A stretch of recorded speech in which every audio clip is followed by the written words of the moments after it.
ठीक है, अगला टॉपिक देखो, प्रकाश शोषण। कौन सा है भाई? प्रकाश शोषण। क्या होता है प्रकाश शोषण? देखो, प्रकाश शोषण, ठीक है।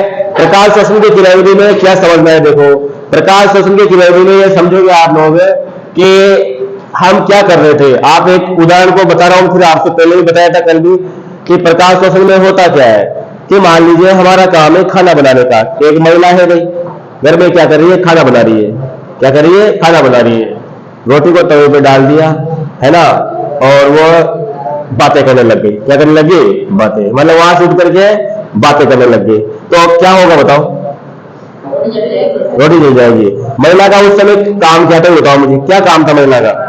खाना बनाने का। लेकिन उसने खाना बनाना छोड़ करके और आराम करने लगी, मतलब सांस लेने लगी, मतलब शोषण करने लगी। बात ये शोषण तो कर रही, मैं आपको समझना चाह रहा हूं कि वो आराम करने लगी। तो ये कार्यक्रम होगा क्या? नहीं होगा।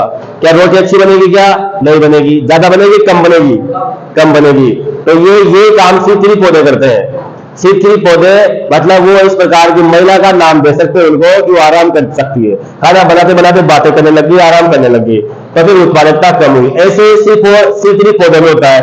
C3 पौधे क्या करते हैं? काम तो है उनमें प्रकाश संश्लेषण का, लेकिन वो क्या करने लग जाते हैं? शोषण। अब उनका कोई कसूर नहीं है ना। कसूर किसका है? रूबिस्को का है। किसका है? रूबिस्को नाम का एक एंजाइम है, उस रूबिस्को का क्या है? कसूर है ना। तो क्या कसूर है देखो उसका कि ये रूबिस्को एंजाइम है। रूबिस्को नाम क्या है इसका? रूबिस्को। तो रूबिस्को की भी कोई कमी नहीं है। रूबिस्को का अगर अपन फुल फॉर्म देखें तो क्या हो जाएगा? राइबुलोज। क्या नाम हो जाएगा इसका? राइबुलोज, या आर भी बोल सकते हैं, राइबुलोज बिस्फास्फेट, है ना, राइबुलोज। अब ये दोनों तरह से काम करता है। देखो ये जो है ना, ये दो तरह से काम करता है। ये कार्बोक्सिलेज और ऑक्सीजिनेज दोनों तरह से काम करता है। ये ऑक्सीजिनेज के रूप में, और ये एंजाइम जो है ना कार्बोक्सिलेज। कार्बोक्सिलेज मतलब कि ये ऑक्सीकरण भी करता है। रूबिस्को क्या करता है? ऑक्सीकरण भी करता है, और साथ में ये रूबिस्को जो है ना ऑक्सीकरण भी करता है। अब देखो, अगर इस रूबिस्को को CO2 मिल जाती है, ध्यान से समझना, अगर रूबिस्को को CO2 मिल जाती है तो ये काम करेगा रूबिस्को RUBP, यानी कि ये काम करेगा RUBP कार्बोक्सिलेज। बात समझे? अगर इसको मिल गई कौन? CO2। अगर रूबिस्को को CO2 मिल गई तो ये रूबिस्को कार्बोक्सिलेज के रूप में काम करेगा और क्या बना देगा?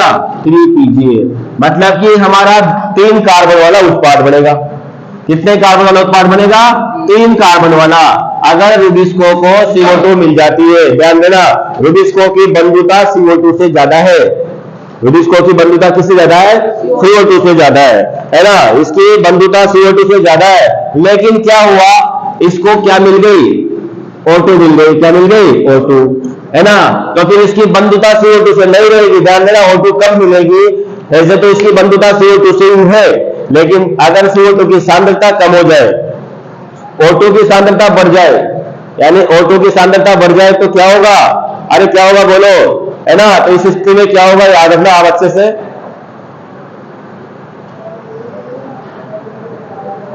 है ना। इस स्थिति में ये होगा कि O2 मिलेगी। इसको क्या मिलेगी? O2। जैसे इसको O2 मिली तो यहाँ पे क्या होगा? 2 प्रकार के यौगिक बनेंगे।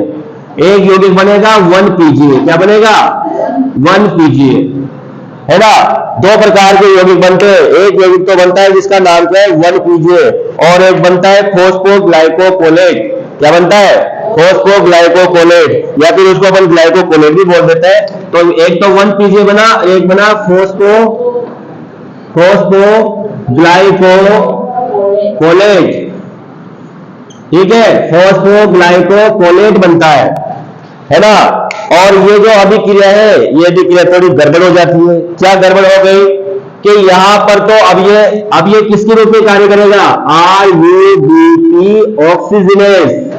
ऑक्सीजिनेज मतलब यहां हो गया ऑक्सीकरण, यहां हो रहा है कार्बोक्सिलेशन, मतलब इसका काम तो यह है, रूबिस को कहा कि CO2 का स्थिरीकरण करो और फाइनली जाकर के क्या बनेगा, यहाँ ग्लूकोज बनेगा, C6H12O6, पर्याप्त मात्रा में ग्लूकोज बनेगा।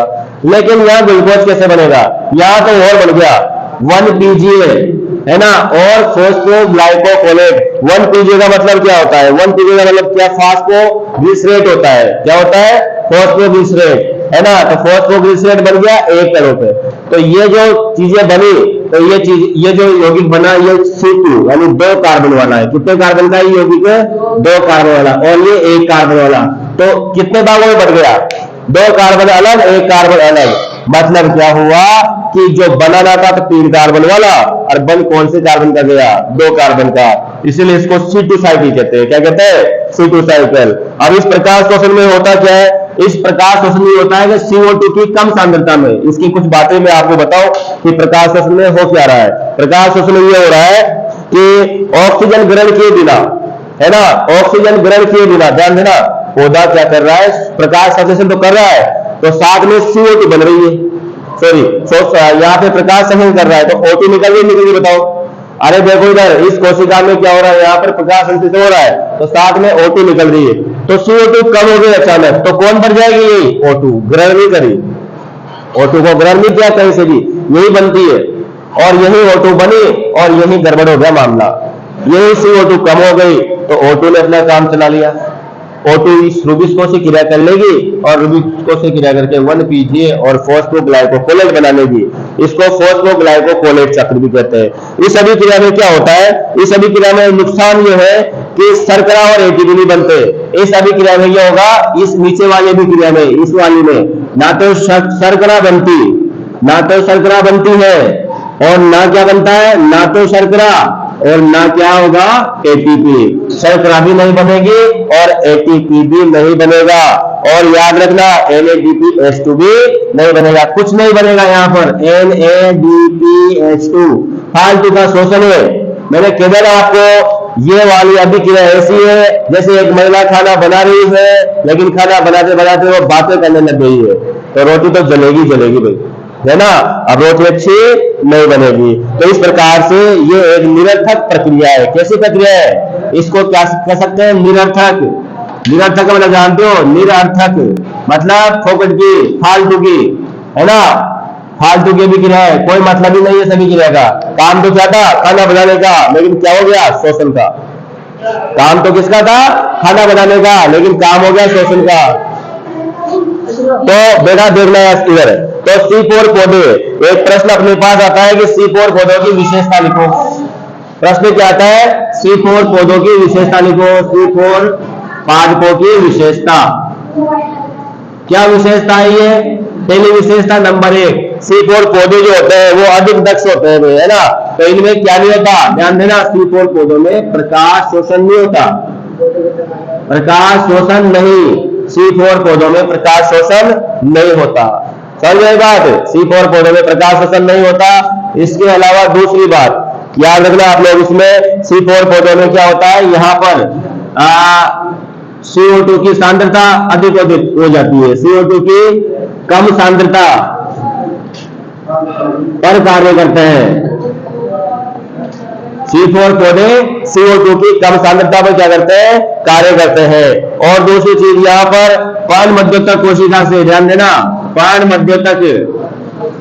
मध्योतक सेल्स से CO2 किसके अंदर आती है, मूलाच्छद में स्टोर की जाती है। क्या की जाती है, स्टोर की जाती है ना, इसलिए वहां पर क्या होती है, इसलिए CO2 की पर्याप्त सांद्रता होती है, पर्याप्त सांद्रता होती है। तो इस प्रकार से यहां पर CO2 की सांद्रता बढ़ जाती है। एक और चीज, इनकी उत्पादकता अधिक होती है। क्या होती है, उत्पादकता। तो यहां पर क्या होती है, उत्पादकता अधिक हो जाती है। तो इस तरीके से याद रखना, आप इसको अच्छे से समझना कोशिश करना। तो ये था आपने क्या नाम से, और एक और चीज यहाँ पे निकाल रहे हैं, हाँ एक और विशेषता है, उच्च ताप को सहन कर सकते हैं, उच्च ताप को सहन कर सकते हैं। अब पेपर में प्रश्न पूछेगा, C4 पादप जो होते हैं C4 से दक्ष क्यों होते हैं, है ना, तो इसका एक ही कारण है कि प्रकाश शोषण नहीं होता और CO2 की कम सांद्रता पर कार्य करते हैं। पर्णमध्यतक सेल्स की कोशिका यानी कोशिका फूलाछद में स्टोर, यानी CO2 जो है वो कहाँ स्टोर होती है? फूलाछद में। ठीक है, उसके बाद यहाँ पर याद रखना आप लोग, इसमें CO2 की पर्याप्त सांद्रता होती है, उत्पादकता अधिक होती है और उच्च ताप को सहन कर सकते हैं। तो ये कौन सा काम है अपने पास? प्रकाश शोषण और C4 पाथो की विशेषता है।